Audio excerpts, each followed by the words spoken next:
Hepinize selamlar. Bugün sizinle birlikte birbirimize bomba verme oyunu yapıyoruz. Yani sakın bunu real denemeye çalışmayın, yani yoksa başka bir şeyler olabilir. Yani sakın kamu spotu, sakın bunu evde denemeyin.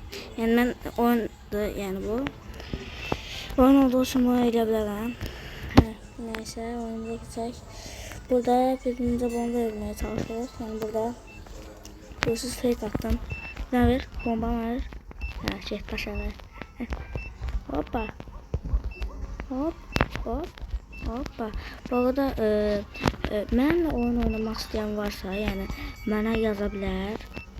Yani hiç bir problem yoktur. Ama mənə dəqiq saatın deməlidir. Yəni ha vaxt oynamaq lazım olsun. Mənə dəqiq saatın deməlidir ki, mənə ha vaxt coşmaya bilim də. Yəni dibimdə partladı bayaq. Sen bombanı ver. Hoppa.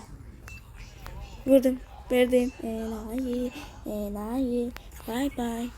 Bye bye. Diyan. Bir ben şimdi anladım. Hoppa. Buradan yeteneklerden hızlı koşu. Çift sallığını açtım.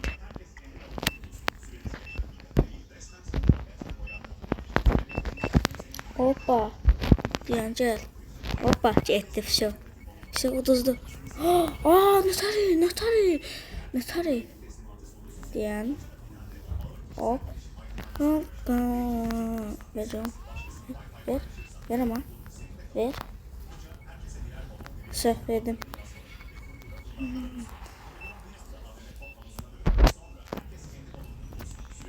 Diyanın sen.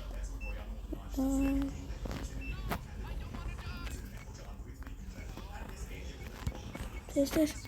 Ne verdim? Hop. Son saniye verdim. Ezik. Hocam o ne ver? Hoppa fake attım. Ver lan, ne oldu bakın. Ne ver? Hoppa verdim.